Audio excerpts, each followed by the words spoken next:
ইয়াতে কিছুমান খাদ্য বস্তু পেকেটিং হৈ আছে এইবিলাক পেকেট আৰু মোৰ লগত আছে ইয়াতে ইছমাইল হৈ আছে আৰু ইয়াতে আছে মজনুৰ আৰু আমিনুৰ আৰু ইয়া সানি দিলে বাহিৰৰ পৰা আহিছে সোমেৰে পুৰা পেকেটিং কৰি আছে আৰু পেকেটিং কৰি আমি লৈ আহিলো বাহিৰত এতিয়া আমি এই পেকেটখিনি গাড়ীৰে পঠাই দিম আৰু আমি পিছে পিছে যাম বাইক লৈ ফাইনালি গাড়ীখন দি পঠাই দিলো আৰু এতিয়া আমি গৈ আছো পিছে পিছে চাই থাকক আপোনালোকে ব্লগটো ইয়া আমি গৈ আছো বৰ্তমান খোজকাঢ়ি মানে পকা ৰাস্তালৈকে তাতে বিলবিলি আহিব আমাৰ কাৰণে আহি আছে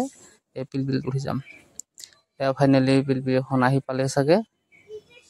এই সন্মুখত আছে যে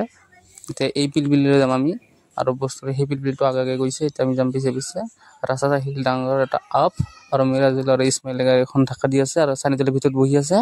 আৰু মই পিছে পিছে খোজকাঢ়ি ব্লগ বনাই গৈ আছো আৰু এইখিনি হ'ল হাইস লেভেলৰ উচিত মানুহৰ কেম্প য'ত মানুহে পেপাৰ দি ঘৰ বনাই ইমান কষ্ট কৰি আছে সাবাৰ ৰাস্তাৰ দুকাষৰ মাজেৰে গাড়ী মটৰ গৈ থাকে আৰু দুকাষৰ মানুহে এনেকে পেপাৰ লৈ ঘৰ বান্ধি থাকি আছে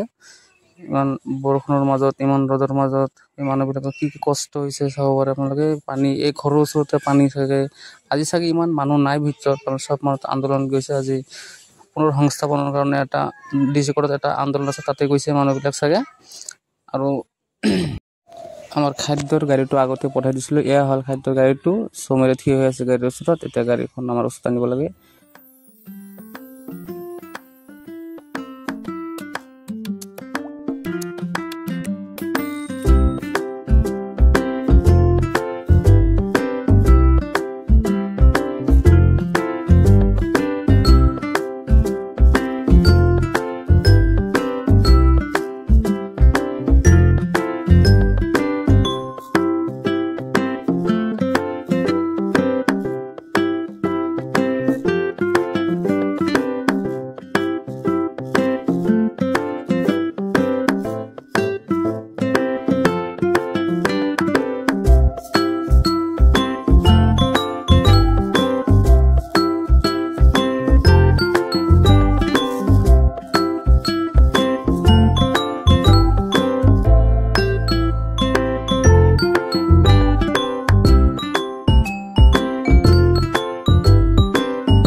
ফাইনালি আমি এটা শিবিৰত দিয়া কমপ্লিট কৰিলোঁ